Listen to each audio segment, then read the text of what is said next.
사랑이라는 보편적인 감정과 을녀가 지나가는 거 보고 갑자기 어디 가는 거지? 어디서 많이 봤는데? 이미 나를 이렇게 사랑을 해줬죠. 막 꿈속에서도 님 생각이 나잖아요. 식사는 잘 하고 계시죠? 님이 소식이 궁금해서 높은 뇌에 올라가니까 꺽거닥 꺽거닥 이렇게 방정 맞은 닭의 울음소리 때문에 결국 잠에 깨게 된 거예요. 여러분 안녕, 햄터 선생님이에요. 오늘은 정철의 송미인곡 같이 배워볼게요. 정철의 송미인곡. 송미인곡은 임과 이별한 여인의 심정을 통해서 연군의 정을 나타내고 있는 가사 작품입니다. 특히 이 작품의 작가인 정철은 가사문학의 대가로서 훌륭한 가사 작품들을 많이 남겼죠. 송미인곡뿐만이 아니라 관동멸곡, 삼이인곡 등이 대표 작품이라고 할 수 있어요. 송미인곡은 삼이인곡의 속편에 해당하는 그런 작품이죠. 삼이인곡과 마찬가지로 임금님을 그리워하는 그런 충신의 마음을 여인의 목소리에 의탁해서 이렇게 표현을 하고 있습니다.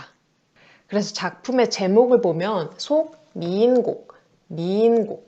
여기서 미인은 우리 아름다운 사람을 얘기할 때 미인이라고 하죠. 사전적인 의미로서는 아름다운 사람을 의미해.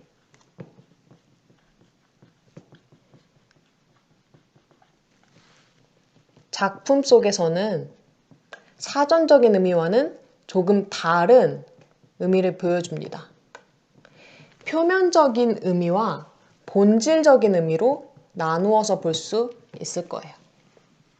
이렇게 표면적인 의미와 본질적인 의미를 나누어 볼 수 있는 이유는 정철이 임금님을 그리워하는 그런 충성스러운 신하가 임금님을 그리워하는 그런 연모의 노래인데 이것을 정철의 목소리로 표현하지 않고 여인의 목소리를 빌려서 여인의 목소리를 통해서 제시하고 있어서 겉으로 봤을 때는 여인이 자기가 사랑하는 임을 그리워하는 임을 사랑하는 노래 같지만 사실 그 본질적 그 내면을 잘 살펴보면 충신이 임금을 그리워하는 노래다라고 볼 수 있기 때문이에요. 그래서 여기서 아름다운 사람은 겉으로 봤을 때는 임, 연인이겠지만 그 속, 깊숙이 본질적인 의미를 파악해보면 임금, 군주를 의미한다 라고 바라볼 수 있을 거예요.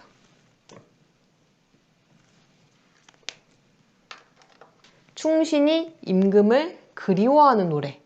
우리 이런 거 뭐라고 했었죠? 충신 연주지사라고 했었죠. 그래서 송미인곡 마찬가지로 충신 연주지사입니다. 앞서 봤던 삼이인곡 역시 마찬가지로 충신 연주지사죠. 충성스러운 신하가 연모한다, 임금을. 그쵸? 그리고 이 작품은 서사, 본사, 결사 이렇게 3단 구성을 취하고 있습니다. 크게 서사, 본사, 결사 이렇게 이루어진 거죠. 우리 서사, 결사, 본사 이따 작품 읽으면서 더 자세하게 볼 거지만 크게 어떤 이야기가 드러나냐면 앞서서 송미인곡은 여성 화자에 의탁해서 애틋한 마음을 표현한다 그랬죠. 그래서 이 작품은 여성 화자가 등장하는데 2명의 여인이 등장합니다. 누가 등장하냐면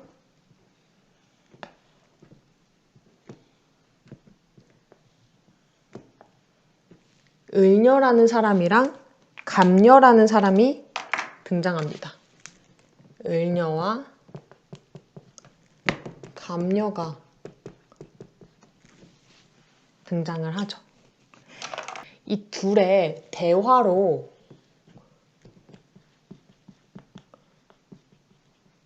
시상이 전개되거든요.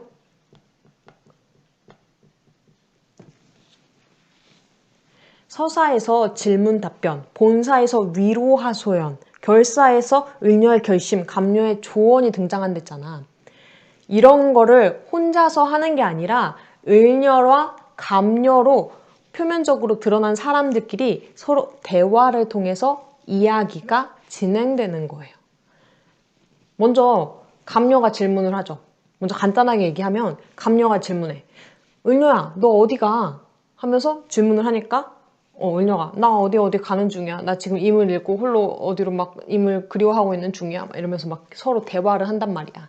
그래서 대화로 시상을 전개하죠.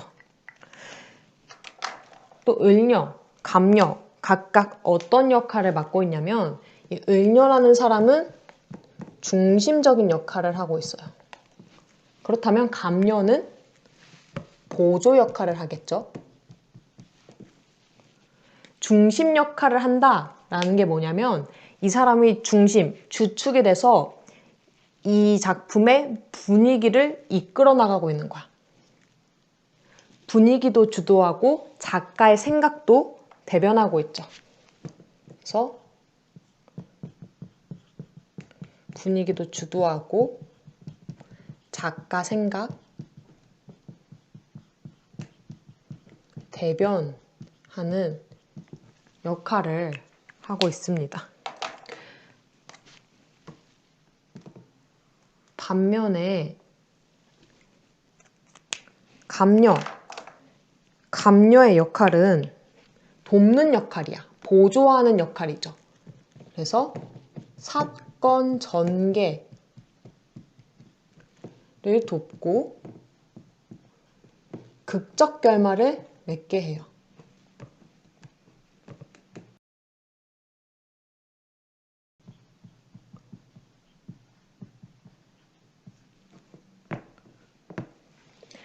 마지막에 결사에서 감녀가 탁 조언을 한단 말이야. 극적으로 탁 조언을 멋있게 딱 해줘요. 그래서 극적 결말을 맺게 하는 역할까지 감녀가 하고 있다라고 하면서 이 둘의 역할을 나누어서 볼 수가 있는 거죠. 그러면 을녀, 감녀 이렇게 여성 화자의 목소리에 의탁한 이유는 무엇일까? 를 보면 그 효과가 첫 번째로 감정 호소에 더 뛰어난 효과를 보여요. 사랑이라는 보편적인 감정과 애틋한 심정을 여성 화자 목소리에 말하면 더 효과적으로, 감동적으로 전달할 수 있다는 거죠. 그래서 독자의 공감 역시 더 쉽게 유도할 수 있습니다. 좀 더 폭넓게 독자에게 자기 감정을 호소하고 공감을 유도할 수 있는 거죠. 그럼 우리 작품 보면서 좀 더 자세하게 어떤 내용을 담고 있는지 한번 그런 표현 방법이라던가 그런 걸 살펴보도록 하겠습니다. 이 작품은 서사, 본사, 결사 이렇게 3단 구성을 취한다고 했었죠. 첫 번째 서사, 질문과 답변이 나오는 부분부터 같이 볼게요. 먼저 감녀가 질문을 하고 을녀가 대답을 하는 구성을 취할 거예요. 먼저 감녀가 질문을 합니다. 제 가는 저 각시 본 듯도 한뎌이고 저 가는 저 각시 내가 어디서 본 것 같기도 하다. 그때 이 감녀가 발견한 저 각시는 을녀겠죠? 을녀를 발견한 거야 지금. 쟤 어디 가는 거지? 어디서 많이 봤는데? 뭐야? 어디 가는 걸까? 그래서 궁금해서 질문을 합니다. 천상백옥경을 어디하야 니별하고. 천상백옥경은 임금님이 계신 곳, 임금님이 계신 궁궐을 의미하거든요. 너 임금님이랑 같이 있다가 왜 이별하고 홀로 어디를 가고 있는 거야? 왜 따로 떨어져 있는 거야? 라고 감녀가 을녀에게 질문을 하고 있습니다. 우리 이 작품을 지은 정철이라는 작가는 탄핵으로 인해서 임금님을 모시다가 결국에는 관직에서 물러나 낙향을 하게 되거든요. 지금 그런 상황도 비유적으로 표현되고 있다라고 할 수 있겠죠. 해다 저문 날에 누를 보라 가시난고. 해다 저문 날에 이제 해가 다 지고 이렇게 어둑어둑해졌는데 너는 누구를 보러 이렇게 가는 거야? 너 어디 가니, 의녀야? 라고 하면서 감녀가 질문을 하고 있죠. 지금 질문 부분에서는 감녀가 의녀에게 백옥경을 너 왜 떠나? 백옥경 떠나는 이유에 대해서 묻고 있죠.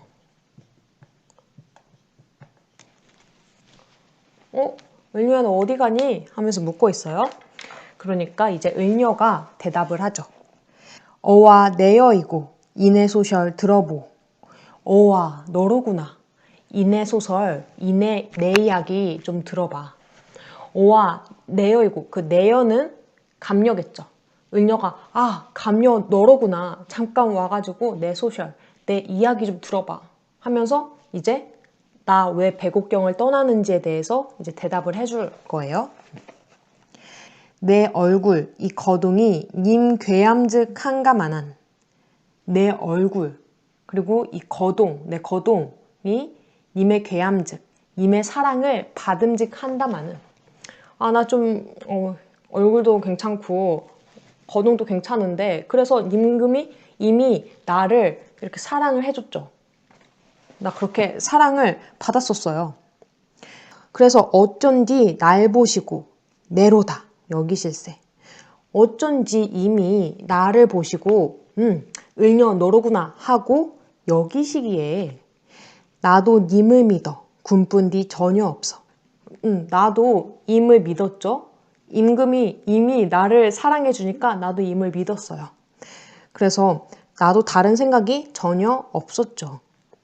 이래야 교태야 어자러이 하줬던데 그래서 아양과 교태로 어지럽게 하였던지 반기신한 낯빛이 내와 어찌 다라신고. 반기시는 얼굴빛이 왜 옛날과 다르십니까? 전에는 나 이렇게 사랑해줬잖아요. 왜 전과는 그 사랑했던 그런 눈빛, 얼굴빛이 아니죠? 왜 이렇게 낯빛이 변하셨죠? 왜 어찌 옛날과 다르시죠? 라고 하면서 약간의 서운함을 느끼고 있어. 이미 화자, 을녀에 대해서 대하는 태도가 전과 바뀐 거죠. 여기서. 그래서 누워 생각하고 일어 앉아 해야 하니 누워서 생각해보고 일어나 앉아서 헤아려 보니까 내가 뭐 잘못했나? 어디 아프신가? 무슨 일이지?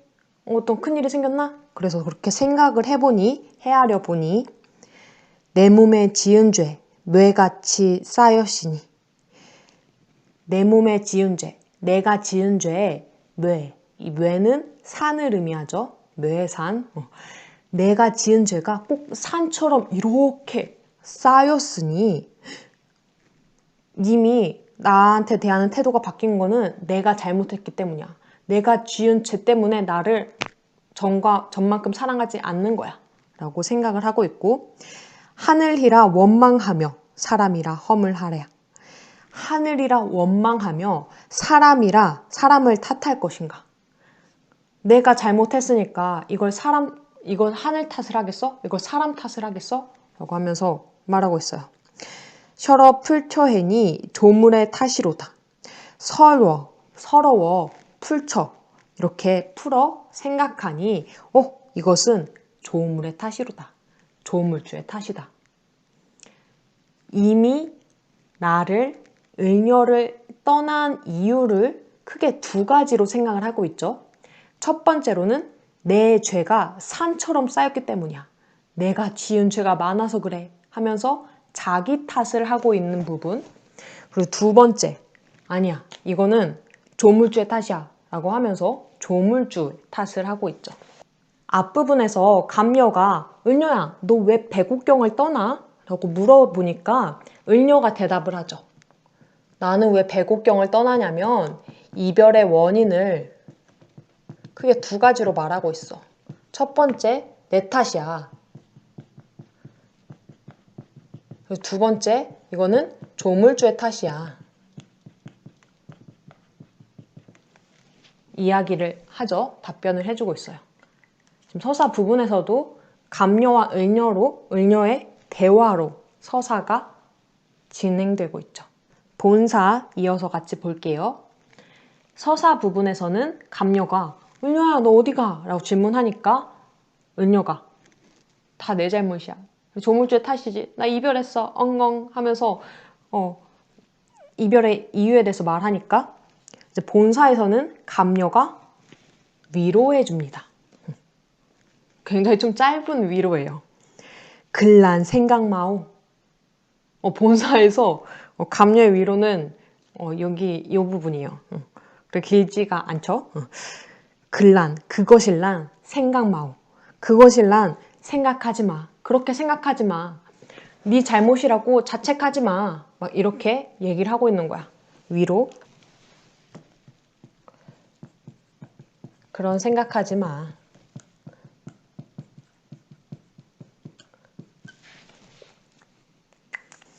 본사에서 감녀가 이렇게 야 그렇게 생각하지 마 라고 위로를 하니까 이제 뒤에 을녀 열심히 하소연을 합니다. 나 이런 일이 있었고 그래서 님을 이렇게 기다리고 있고 왜 님의 소식은 안 들리는 거죠? 막 꿈속에서도 님 생각이 나잖아요. 얼마나 내가 현실 속에서 그리워했으면 꿈속에서도 님이 나타날까요? 막 이런 얘기를 해요.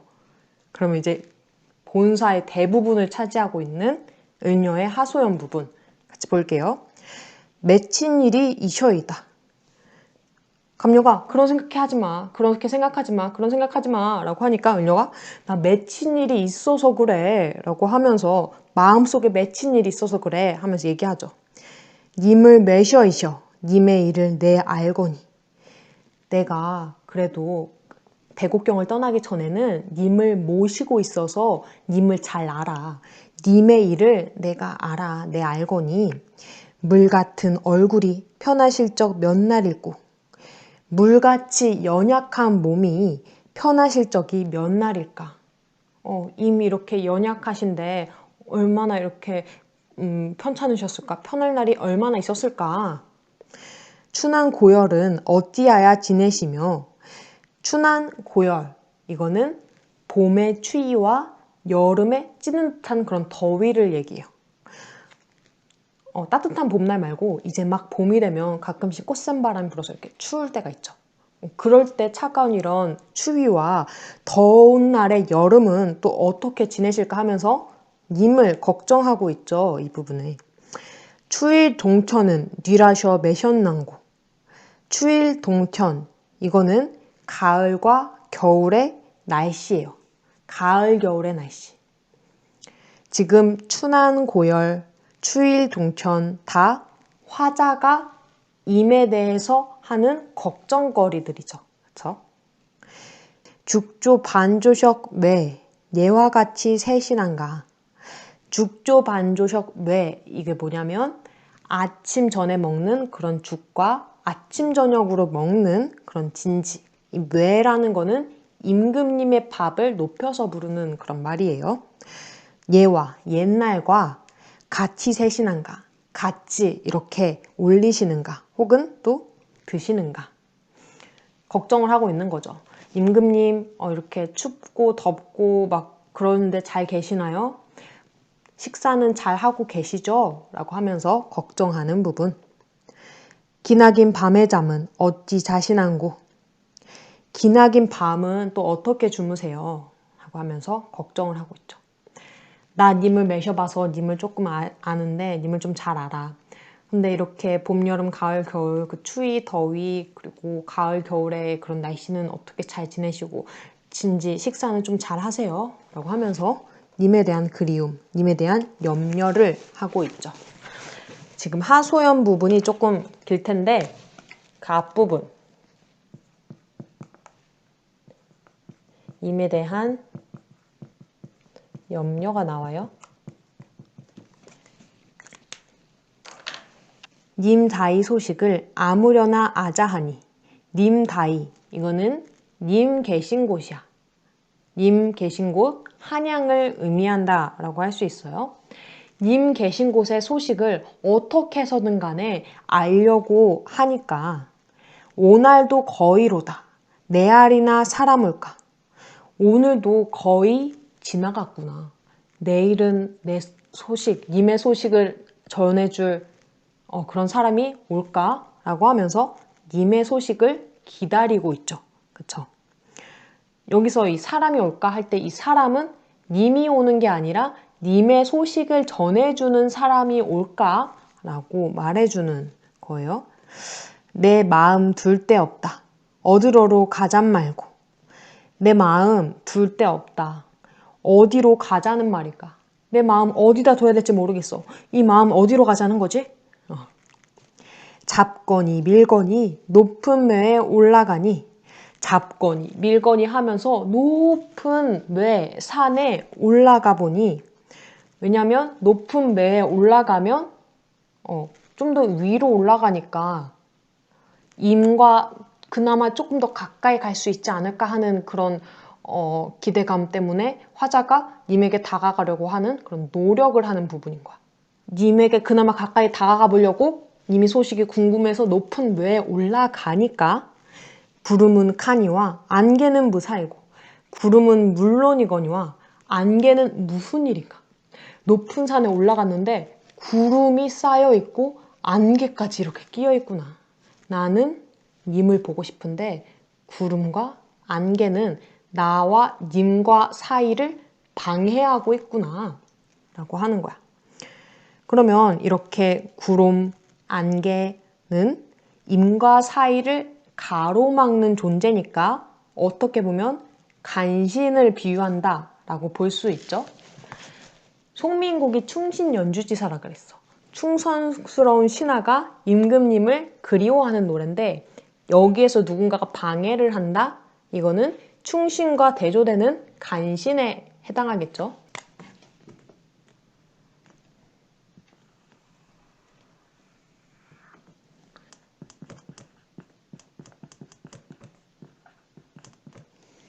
높은 매와 대조적으로 구름, 안개가 등장을 하죠. 산천이 어둡거니 1월을 어찌 보며. 산천이 어두운데 1월, 해와 달을 어떻게 보며, 어찌 보며 지척을 몰아거든 천리를 바라보랴. 지척, 이거는 가까운 거리를 의미해요. 그래서 가까운 거리도 모르는데 어떻게 천리, 멀리 있는 길을 바라보랴. 차라리 물가에가 100일이나 보랴 하니, 차라리 물가에 가서 100길이나 좀 보려고 하니까 이번에는 물가에 간 거죠. 처음에는 높은 매에 올라갔어. 님이 보고 싶어서 님과 좀 더 가깝게 다가가기 위한 화자의 노력으로 높은 산에 올라갔다면 이번에는 물가로 가죠. 높은 산에 올라가서 가니까 구름과 안개로 비유되는 그런 간신들이 방해. 그러니까 그럼 한 물가로 가볼까? 그래서 물가로 간 거예요. 물가로 가보니까 바람이야 물결이야 어둥정 된저이고, 바람과 물결이 어수선하게 되었구나. 이 바람, 물결 이거 마찬가지로 어떻게 보면 화자가 님에게 다가가려고 하는 것을 이렇게 방해하는 존재인 거죠. 뭘까?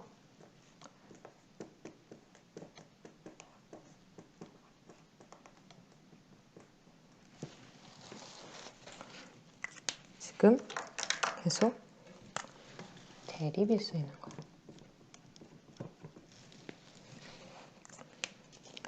사공은 어디 가고 빈배만 걸렸난고. 사공, 뱃사공은 어디 가고 빈배만 걸려있냐. 물가에 갔더니 배를 짓는 사공은 없고 비어있는 배만 덩그러니 놓여있다. 지금 이 빈배라는 거는 외로운 화자의 감정을 대신 표현해주는, 어떻게 보면 객관적 상관물이라고 볼 수 있겠죠. 화자의 외로움을 더 강조해주는 거야. 사람이 꽉꽉 다 들어 차여 있는 배가 있네, 배가 떠 있네 라고 하는 것보다 사람 아무도 없는 빈 배만 홀로 둥둥 떠다니는구나. 화자의 마음도 텅텅 이렇게 빈 것 같구나 하면서 자신의 외로운 감정을 객관적 상관물을 통해 표현을 하고 있는 거예요. 그래서 여기서 빈배, 객관적인 상관물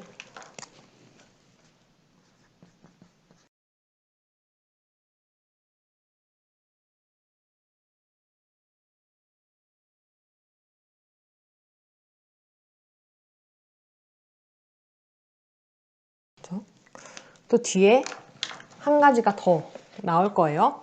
강천에 혼자 쇼셔 디난해랄 굽어보니 강가 하늘 아래 혼자 서서 지는 해를 굽어보니 님다이 소식이 더욱 아득한저이고 님 계신 곳의 소식이 더욱 아득하다. 왜 님의 소식은 들려오지 않은 거지?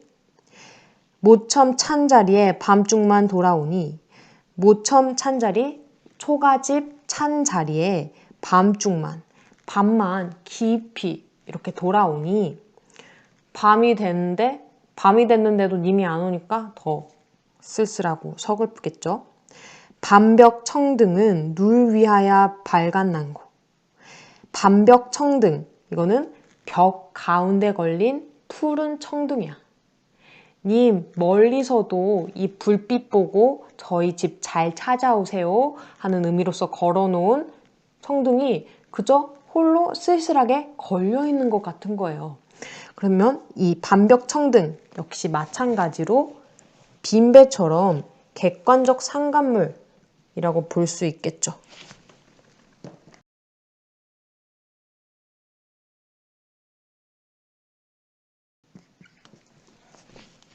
빈 벽에 덩그러니 놓여있는 푸른 등을 통해서 화자의 외로운 심정, 외로운 감정을 더 심화시키고 있는 거죠. 빈배, 반벽청 등 다 마찬가지예요. 화자의 외로운 심정을 더 부각하고 있다. 오라며 날이며 해뜨며 바자니니 오르며 내리며 헤매며 서성이니 적은 덧 역진하야 풋잠을 잠깐 드니 적은 덧 어느덧 힘이 다해서 진이 이렇게 다 빠져서 풋잠 잠깐 풋잠에 드니까 잠을 자게 되는 거야. 그러니까 이제 꿈을 꾸겠죠. 지금 오르며 날이며 해뜨며 서성이니 거기부터 풋잠을 잠깐 드니 이 두 줄은 낮 시간 동안 있었던 행위를 간략하게 압축해서 표현을 하고 있는 거예요. 정성이 지극하야 꿈에 님을 보니 정성, 이 정성은 내가 님을 보기 위해 님과 가깝게 다가가기 위해 노력했던 그 과정을 의미해요. 막 산에도 올라가고 물가에도 가고 막 그랬잖아. 막 소식을 기다리고 님을 막 걱정하고 그러한 정성이 지극했나? 꿈속에 님을 볼 수 있게 됐네 하면서 꿈을 얘기를 하죠. 옷 같은 얼굴이 반이나마 늙었시라. 지금 꿈속에서 님을 드디어 그렇게 그리워하던 님을 딱 본 거야. 근데 옷 같은 얼굴이 옷같이 이렇게 아름다웠던 얼굴이 반이나마 늙었시라. 반나마 늙었구나. 님, 제가 님을 모실 때 님은 참 멋있는 아름다운 모습을 옷 같은 모습을 지니고 계셨잖아요. 근데 꿈속에서 뵈니까 왜 이렇게 조금 이렇게 노화가 되셨어요? 이렇게 좀 얼굴이 늙으셨어요? 지금 제가 없어서 걱정이 많고 슬프신 거예요? 하면서 화자가 꿈속에서 본 님의 모습이 나와 있는 거예요. 옷 같은 얼굴은 화자가 님 곁에 있을 때 모습인 거고 반만 이렇게 반이나 늙은 모습은 화자가 떠난 후에 그런 님의 모습인 거죠. 꿈속에서 화자가 본 님의 모습이야. 마음에 먹은 말씀 슬가장 삶자하니 마음에 먹은 말씀을 슬가장 실컷 올리자 하니 님 너무 보고 싶어요. 그동안 님 없어서 얼마나 님 그리워하고 걱정하고 연모했는지 몰라요 하면서 그런 막 애틋한 그런 말을 하고 싶었던 거겠죠. 그런 말을 실컷 님에게 하고 싶었어. 꿈속에서 만난 님에게. 근데 눈물이 발아나니 말싸민들 어이하며 정을 못 다하야 모기조차 메어하니 눈물이 연달아서 계속 줄줄줄 이렇게 나니까 님 보고 싶었어요. 왜 이제야 꿈에 나타나신 거예요? 얼마나 걱정했는데 이런 말 하고 싶은데 너무 눈물이 나서 하지를 못하는 거예요. 그래서 말을 어떻게 하며 정을 못 다하야. 정을 못 다해서 목조차 메어서 내가 하고 싶은 말을 실컷 하지 못했다. 오전된 개성의 잠은 어찌 깨돋던고. 오전된 방정맞은 개성, 이거는 닭의 울음소리야. 방정맞은 닭의 웃음소리에 잠은 어찌 깨돋던고. 겨우겨우 꿈속에서 그리던 님을 봤는데 꺽거닥 꺽거닥 이렇게 방정맞은 닭의 울음소리 때문에 결국 잠에 깨게 된 거야. 얼마나 이 닭이 원망스러울까요? 겨우겨우 사랑하는 님의 모습을 간만에 봤는데 그래서 이 개성 역시 마찬가지로 화자와 임의 사이를 방해하는 존재로서 등장을 하는 거죠. 그나마 꿈에서 마마 만나보려 했는데 그건 역시 방해를 받았어요. 그래서 높은 매, 물가, 꿈 이거 다 임에게 다가가려는 화자의 노력인 거고 또 그거를 방해하는 존재가 항상 존재하죠. 개성. 그래서 높은 매, 물가, 꿈 이거는 화자의 노력,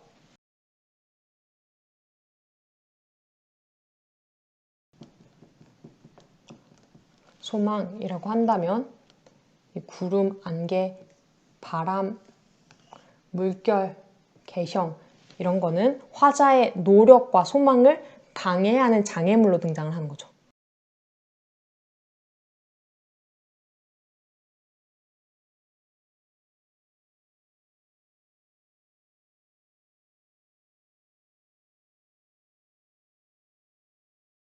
지금까지 본사에서 을녀가 하소연한 부분을 본 거예요. 임에 대한 염려도 드러나고 또 이렇게 산, 물가에 가서 임 소식 기다리는 모습도 보이죠. 그리고 또 마지막에 꿈 이야기가 나오죠.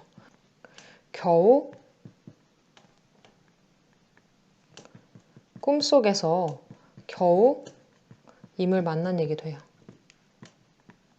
독수 공방을 하다가 홀로 님을 기다리다가 겨우겨우 내가 그리워하는 마음이 지극했던지 꿈속에서 님을 만납니다.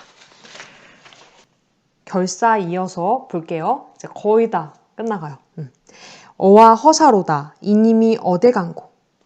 어와 헛된 일이도다 이님이 어디 가셨는고. 꿈속에서 겨우겨우 내가 그리워서 만난 님 꿈을 깨니까 다 헛된 일이 돼버렸어. 이 꿈 다 헛되다. 임 어디 가셨지? 결에 내려앉아 창을 열고 바라보니. 결, 잠결. 잠결에 일어나 앉아 창을 열고 바라보니. 잠결에 해롱해롱 이렇게 일어나서 창을 열고 바라봐요. 아직 임에 대한 그 그리움의 여운 이런 게 쫙 남아있는 상태죠. 어여쁜 그림제 날 조찰 뿐이로다. 가엾은 그림자가 날 좇을 뿐이로다. 꿈속에서 겨우겨우 이렇게 님을 만났는데 꿈을 깨고 나서 보니까 가엾은 존재만 홀로 남았을 뿐이다. 화자가 느끼는 쓸쓸한 감정을 간접적으로 표현을 하고 있죠. 차라리 쉬어디어 나거리나 돼야이셔. 차라리 쉬어디어. 차라리 내가 죽어서 나거리 돼야이셔. 나거리 되고 싶어. 지는 달이 되고 싶어. 차라리 나 죽어서 지는 달이 될래. 왜 그렇게 되고 싶은지 봐요. 님 겨신 창 안에 번듯이 비춰리라.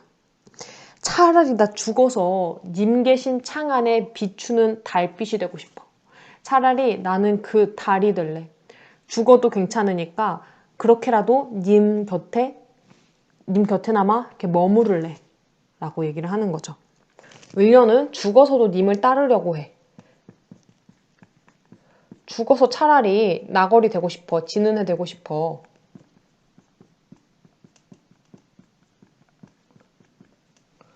라고 임에 대한 그리움을 얘기를 하죠. 이 얘기를 듣고 감녀가 조언을 합니다. 뭐라고 조언하는지 봐요. 각시님 다리아카니와 구잠비나 되쇼셔. 각시님, 달보다는 차라리 구준비 되세요. 을녀가 나 죽어서 차라리 지는 해가 되어서 님 곁에 머무르고 싶어 라고 하니까 감녀가 가만히 듣더니 각시님, 을녀야, 너 달 되지 말고 차라리 이왕 죽어서 될 거면 구준비가 돼야지 라고 하고 있어요. 구준비 되렴.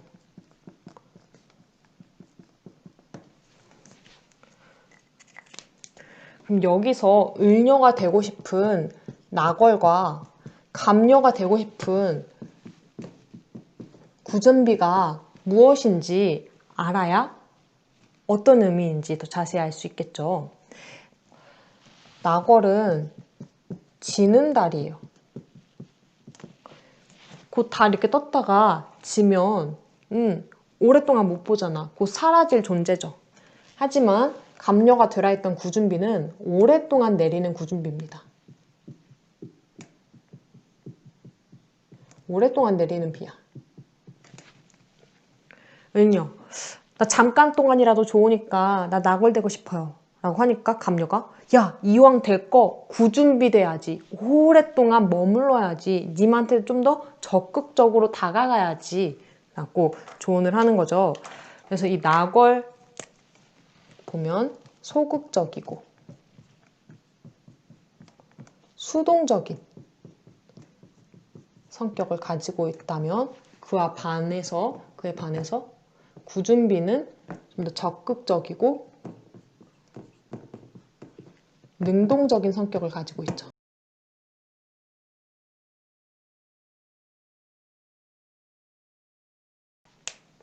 달은 좀 더 멀리 떨어 있죠. 구준비는 내리면 톡톡톡톡 이렇게 막 옷에 묻기도 하고 그렇잖아. 근데 달은 저기 멀리 떠 있단 말이야.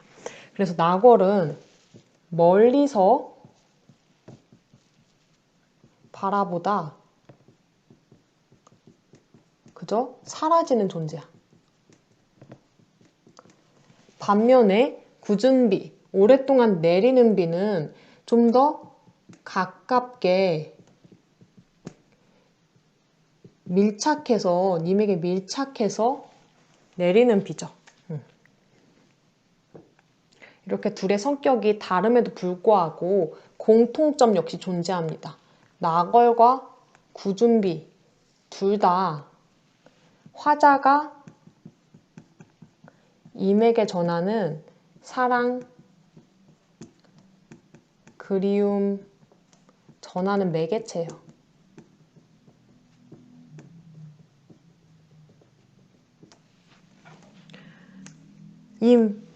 나 당신 사랑해요. 그리워요. 라고 하는 그런 메시지를 전달하는 그런 도와주는 그런 매개물이라는 거야. 나걸, 구준비. 네, 오늘 정철의 송미인곡 같이 배워봤습니다. 송미인곡을 보면 을녀, 감녀 이렇게 두 여성이 등장해요. 두 여성 화자의 대화로 시상이 전개되고 있죠. 둘의 차이점은 을녀가 중심적인 역할을 하고 감녀가 보조적인 역할을 한다는 거였어요. 중심적인 역할을 한다는 거는 분위기를 주도하는 거죠. 큰 주축은 을녀가 얘기를 하고 있고 이거를 중간중간에 말을 잘 할 수 있도록 도와주는 역할을 하고 있는 거예요. 그리고 마지막에는 극적인 결말 탁!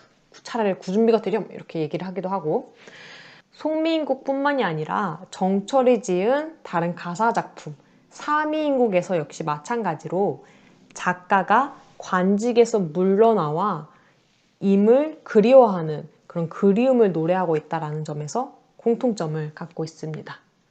또한 이렇게 연모의 정, 연군의 정을 드러낼 때 작가의 목소리, 남성의 목소리가 아닌 여성 화자를 의탁해서 표현하고 있다는 점도 공통점, 사미인곡, 송미인곡의 공통점이라고 할 수 있겠죠.